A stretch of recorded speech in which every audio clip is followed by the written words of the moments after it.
9 मई को अस्करी तनसीबात पर हमला करने वालों के खिलाफ मुकदमात फौजी अदालतों में चलेंगे। सिविलियन अमलाक पर हमलों के खिलाफ दहशतगर्दी एक्ट के तहत कार्रवाई होगी।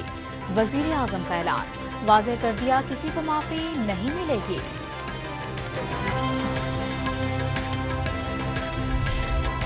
इमरान खान को साबिक वजीर आजम की सिक्योरिटी फराहम कर दी गई। 30 के करीब अहलकार सिक्योरिटी में शामिल, दौरान सफर जाती गार्ड साथ नहीं रख सकेंगे।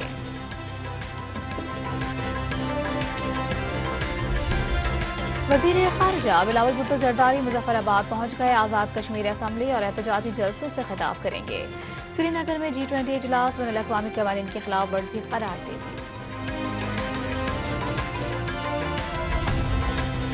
हैदराबाद में मेयर कौन बनेगा? पीपल्स पार्टी 100 UC से जीतने वाली सबसे बड़ी सियासी जमात।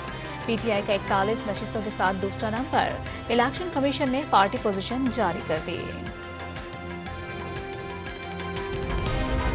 और FIA का चिश्तिया में गैर कानूनी ट्रांसफार्मर वर्कशॉप पर छापा। वापडा के 4 ट्रांसफार्मर्स समेत दीगर सामान बरामद।